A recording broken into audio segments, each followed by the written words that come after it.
We're live. Okay, great. Yeah, you can. Oh, you can see the chat too. That's wonderful. Great.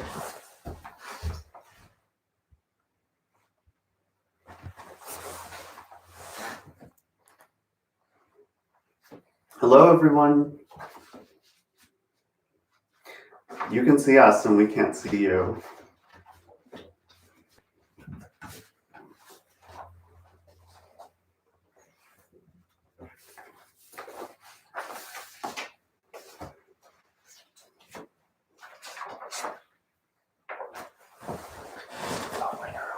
Okay.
I think we'll start also like 4 minutes, maybe even 5 minutes late. Okay. To give people some time to, brush their teeth and get their tea. We have Cynthia Mcgregor has said, "Hi, thank you for being part of our recital series. We're happy to have you kick off 2021 for us." Wow, thank you for having us, Cynthia. We're very excited to be here. I'm so excited to play. It feels like it's like forever away, but it's just a matter of minutes.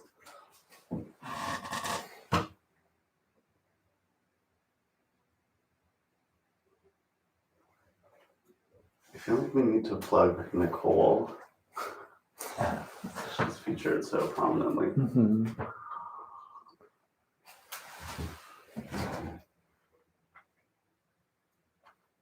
Caitlin says it looks good. Great.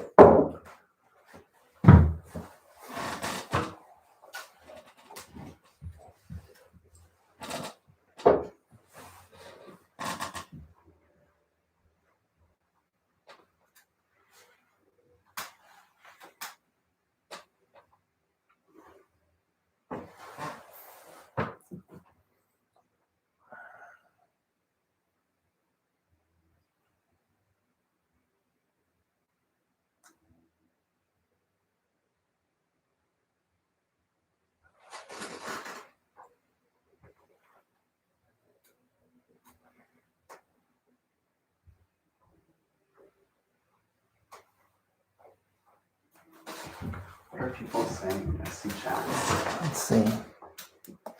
Jorge says, "Hi, good evening, everybody." Someone else says, "Good evening." Andrea says, "Hello, can't wait for some evening tunes." Some agreement. A lot of greetings. Yay! Hello, everyone. I think it's about 7:30, but we'll start a few minutes late to give people some time.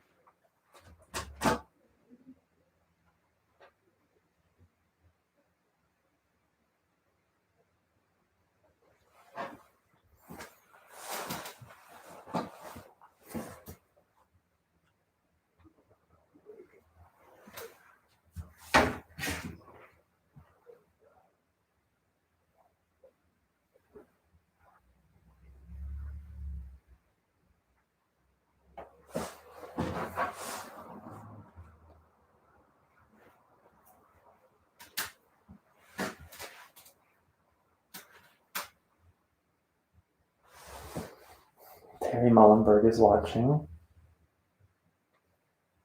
Hi, Terry.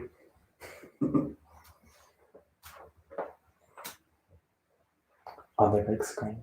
Oh, wow.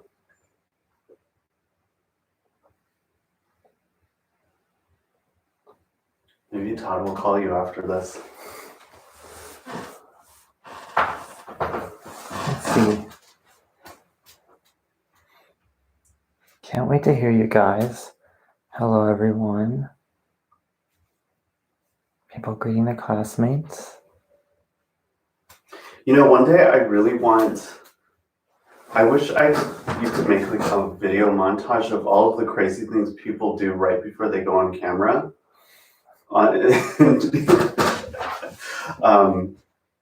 Also, Todd and I, we were just talking about how this is our first YouTube concert in the modern era, and which is super exciting. But there are all of these things that we didn't really foresee that we've had to take care of, like keeping our cat really quarantined so he wouldn't enter, or like worrying about our neighbors taking out the trash during the concert. All these things you don't have to worry about normally. So while we're waiting for a few stragglers, I guess we can sort of start some introductions. Welcome to the Southwestern College recital series. My name is Michael Matsuno. I am a flutist. I'm originally from Los Angeles, but I did my doctorate degree at UC San Diego. So I've lived in San Diego for a really long time. I also met the pianist who you'll be seeing in a moment, Todd Moellenberg, who also did his doctoral degree at UC San Diego. And so we're very excited to be playing some music for you today. I want to say thank you, a really big thank you to the Southwestern College Music Department and the Dean, Cynthia Mcgregor, for having us. And I guess we're the first to go for 2021. And also a huge thank you to Matt Klein and Anya Sundstrom for helping set this up.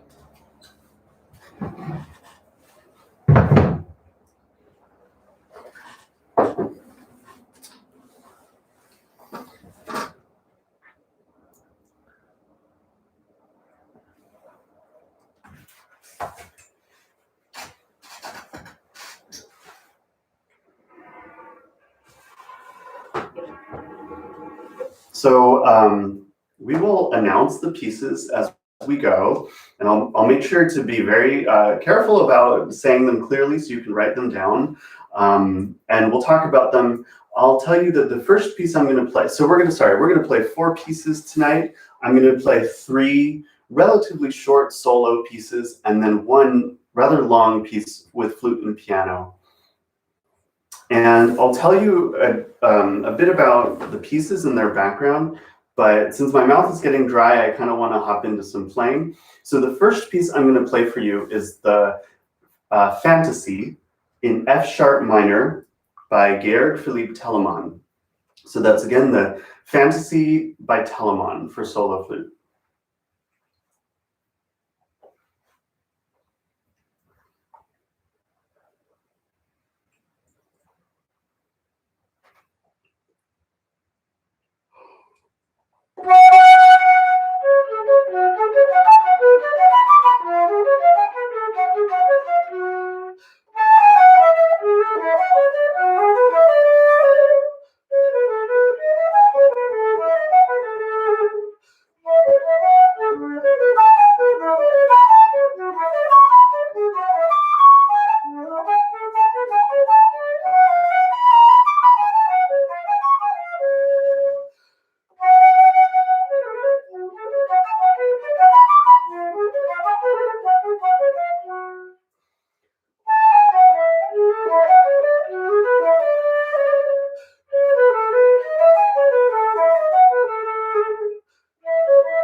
Thank you very much. That was, again, a fantasy by Gerhard Philipp Telemann, who was a composer who lived in the 1700s. And in the 1700s, it wasn't really fashionable to write for the flute on its own, because the flute was considered a low instrument, and it couldn't play harmony like the keyboard can. But as you know, a lot of composers in that time did actually write solo flute pieces, like Telemann, who wrote the set of 12 fantasies. And each one is in a different key, which is really important because each key has a different feeling or emotion to it. And this is partly because of the way the instruments were made. And so this one you heard in F sharp major, or sorry, excuse me, F sharp minor, uses the relative key A major, which is a very strong key for the flute.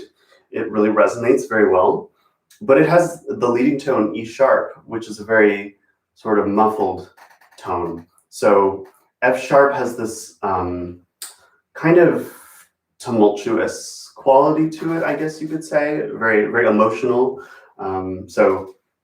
So that was the fantasy number 10 by Gerhard Philipp Telemann. Next, I'm very excited to be playing a new piece that I've recently learned by the composer Alison Loggins Hall. Let me see, I have some information about her. She's a really phenomenal flutist. From Texas, I believe, I want to say San Antonio, but I don't want to get that wrong. So she is part of the duo called Flutronics with the amazing Natalie Joachim, who is the flutist with Eighth Blackbird.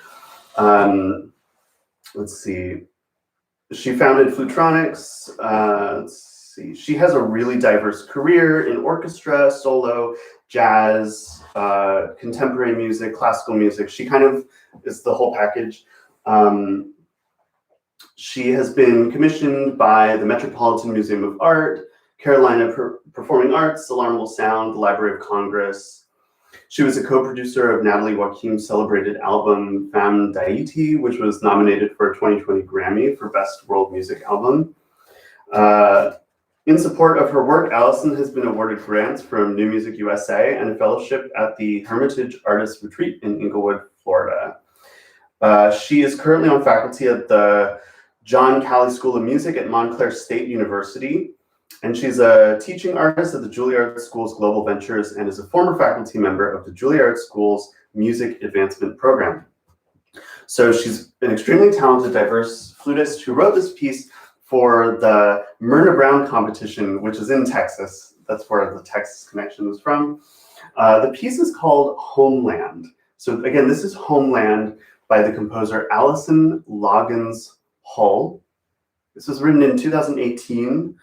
And the piece is just a rather long program note, but I'll sort of summarize, is sort of about the hurricane in Puerto Rico, which was a pretty horrific, devastating event. But she writes about all of these other kind of cyclical events that happened around that time.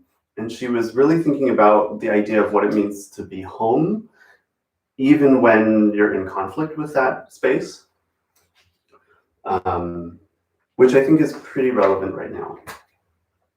Okay, I'm getting pretty dry mouth from talking, so give me 1 second and I will play this next solo piece.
Okay,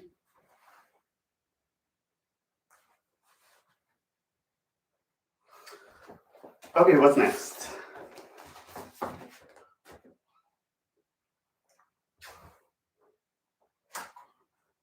I've got the big flute now. So next I'm going to play another solo. Great. Okay. It's working. So this piece, the next piece I'm going to play is by the composer Mariana Villanueva. And I've actually really wanted to play this piece for a very long time, and it's the first time I'll be performing it. It's called Kanto Nocturno. Mariana, let's see, I have a biography, but I know that she, so Mariana studied with the composer, let's see, sorry, spacing. Thank you. She studied with Mario Lavista, or at least that's what I've been told by an interpreter of her music. And this piece, Kanto Nocturno, which was written in 1985, I think pays some homage to the music of Mario Lavista, specifically the very famous work he wrote, Canto del Alba. But from Mariana's biography, she says, so she was born in Mexico City in 1964. She says, music is a highly spiritual activity. It is the core of Mariana Villanueva's music, through which she tries to reach the very depths of her inner world and search for an ancestral knowledge of universal nature. Such a treasure can be revealed through dreams, symbols, myths, and art. The way to a transcendent world through music is the path of this composer. And she has also been received many awards and accolades and great commissions. But let's see. I guess so. She teaches in Cuernavaca, which I believe is in the south, in Mexico. And yeah, so this piece, Canto Nocturno, again, is for solo bass flute. It can actually be also played on alto flute or C flute. And it means night chant, which is very appropriate because it's now evening.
Once again, that was Kanto Nocturno by Mariana Villanueva. And finally, I'm very excited to bring onto my living room stage Todd Moellenberg to join me in the Prokofiev Sonata for flute and piano. So this is a 4-movement work. So there's 4 parts. It was written in 1943. It's premiered actually by the very famous pianist Sviatoslav Richter. He wrote it while he fled the Soviet Union during the German occupation of the Soviet Union. He wrote a lot of really famous wartime music. You may know his 5th Symphony. You may also know the piece The Year 1941, which is kind of an obscure piece. The title is The Year 1941 for a large orchestra. And he gives the subtitle for The Year 1941, I believe it's Hymn to the Free Spirit of Man, or something like that. And I believe that there's something sort of a similar feeling in the sonata for flute and piano. It has this very serious military side, and it also has this very playful kind of exuberant side. And I think you get with Prokofiev a lot of contrasts, and you'll hear that in this piece. Have I left anything out? Okay.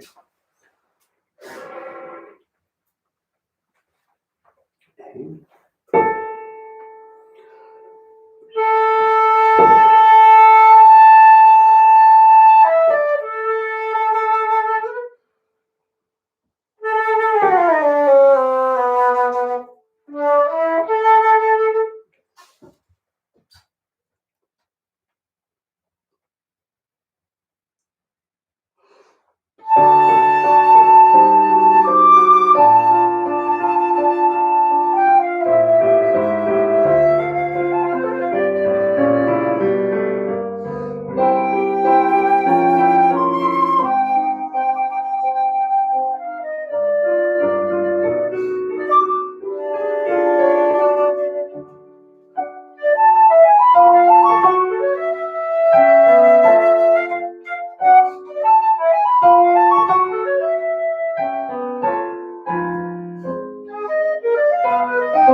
Well, that concludes the program. That was Prokofiev's Flute Sonata. We hope you enjoyed the program. And now we have some time for questions, if there are any.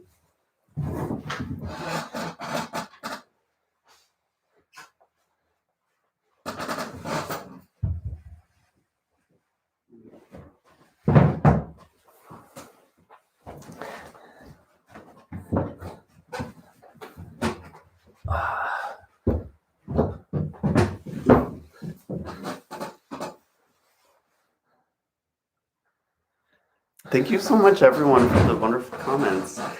Oh, that's so sweet.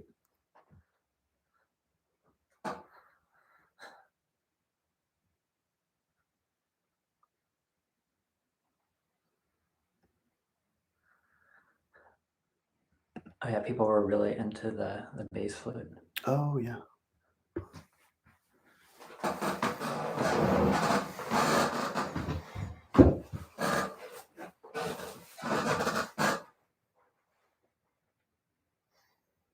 Thank you so much, everyone. Wow, this is really nice.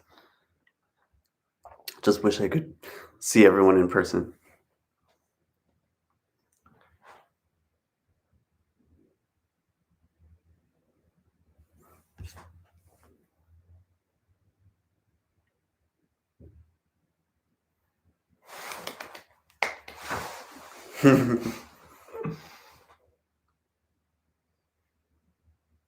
Hi, Sarah. Thanks for coming.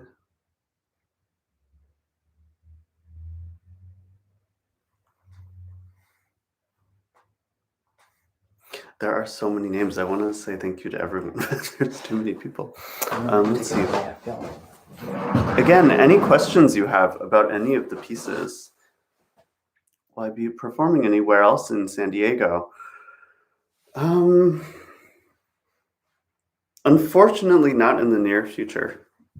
Oh, but I will be actually playing on the Festival of New Music in Ensenada, which is spearheaded by a wonderful flutist in San Diego, Teresa Diaz de Cosio.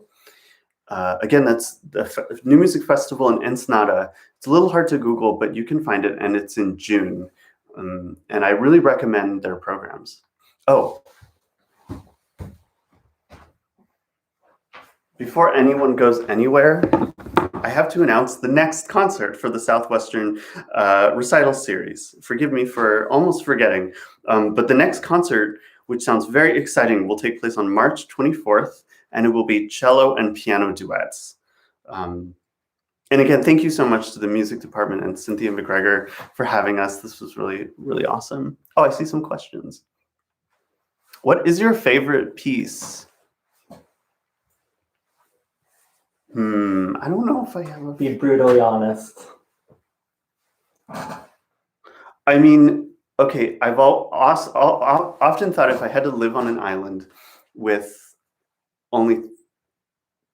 Well, if I had to live on an island with only one piece of music, it would be, and I hate to say it, it would be Mahler's Fourth Symphony. Wait, what was your favorite piece on the program? What was my favorite piece on the program? Actually, probably Mariana's piece, the bass flute solo. It's really fun to play it. You could be very free with it. And I feel like I find something new in it every time I play it. My favorite piece was by Telemann. Yay! I mean, I love Telemann. Telemann is fantastic. He's fun and very smart also. Is Todd your roommate? Todd is my roommate. It's really wonderful to live with a pianist. Should get one as soon as you can. Oh, I meant any piece. Yeah, Mahler's Fourth Symphony, The Marriage of Figaro by Mozart. There are a few pieces by Schumann I don't think I could live without, actually. Oh.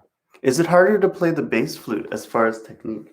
You know what's funny is the bass flute is so much bigger, right?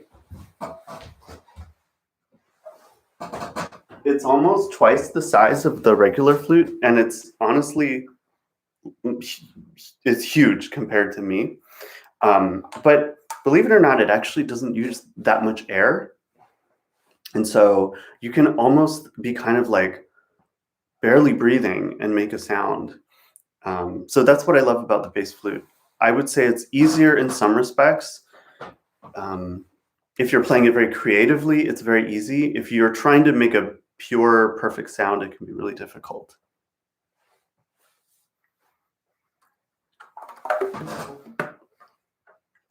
Good questions.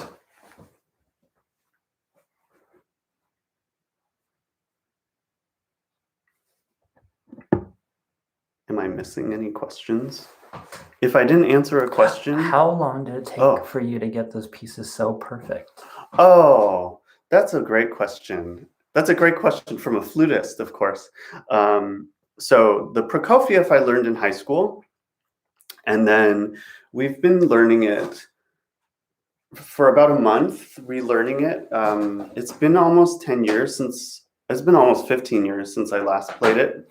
And we've been really learning it collaboratively because we live together. So that's been really fun. Like normally when you work on a sonata, you learn the solo part and then a pianist steps in for like 3 rehearsals. But we've gotten like hours and hours and hours of rehearsal, which has been really special. So I would say it took many years to learn the Prokofiev. The Telemann I've been working on for like 3 years now, just as like a fun thing to play. And then the other 2 pieces are very recent. So like I put them together in like, I almost don't want to say, like 3 weeks. Is it harder to play the bass flute? I love the flute sonata. I've started to discover Prokofiev and he's becoming one of my favorite composers. Yay! He's so strange and beautiful. I've heard that flute uses a lot of wind. Is there more wind used in the tuba? And thank you, Angelica. Yeah, people do say that. And actually, that's what I was going to say is for some reason, the C flute, the regular flute, takes so much air to play, but the bass flute doesn't. It does take a lot of air, yeah. It can be exhausting. The sound of the bass flute to me sounded somewhat Japanese as well, even though you were playing a Mexican piece. Yeah. She's definitely imitating, I think, an ethnic flute. And actually, some of the greatest living Japanese composers use the bass flute to sound like a shakuhachi, because you get so much extra sound that comes with it. I think you mentioned you were getting your PhD at UCSD. What's your connection to Southwestern College? Pardon if I misheard. Good question. Matthew Klein, who recently became faculty there and conducts the orchestra, is one of my closest friends, and we've played a ton of music together, and he invited me to play today.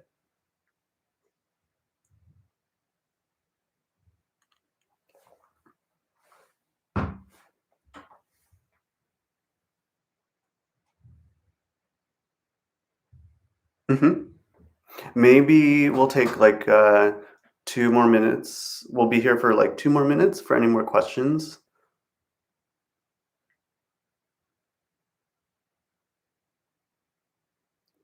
Yeah, Matthew's the connection. Everyone knows Matthew. Is he Dr. Klein now? He will be Dr. Klein, or won't be Dr. Klein very soon.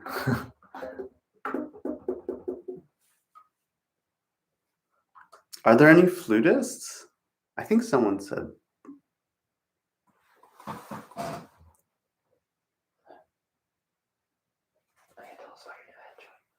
Mm-mm.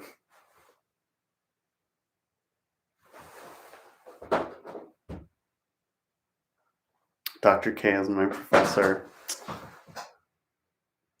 So you're learning to put up with a lot.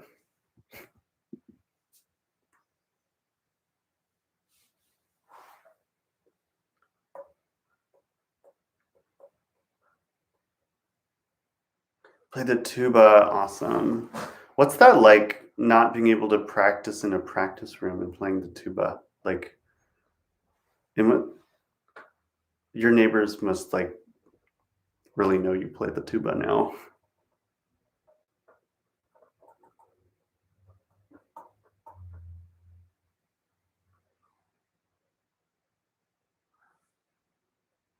I can imagine it's very difficult to practice for some instruments, especially the really loud ones. Trombone. I would hate to be a trombonist right now. What has been the most challenging obstacle you have to overcome as a musician during COVID? I love that question so much. I don't know if you want to answer that too. What has? Oh, access to a good piano. That's my challenge. I'm stuck with an out of tune upright. Okay, now you go. Yeah. Same. I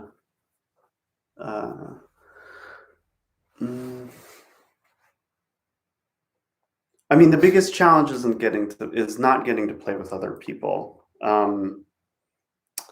It can be very frustrating, as I'm sure all of you know, because many of you, I think, are in Matt's orchestra class. You know, there's no other feeling like playing in an orchestra or a mariachi band or playing with other people. It's just incredible. So I know that's a really obvious answer, but it really gets to why it can be so hard to stay motivated, because when you're not getting to play with other people, yeah, it's just kind of the heart of all of it. Yeah, the keyboard just isn't the same, but he really made it sound great. An out of tune baby grand. Yeah, or singing. Yeah.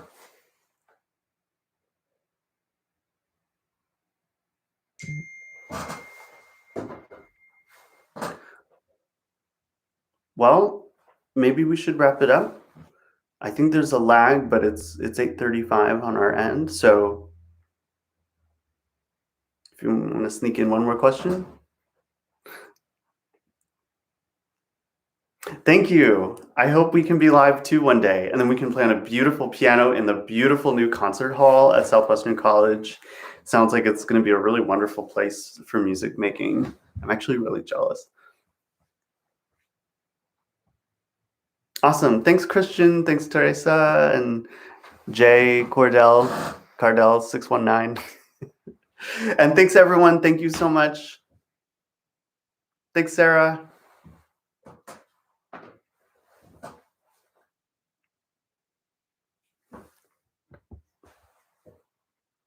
Thanks, Lisa. All right. I think we're closing it. Good night, everyone.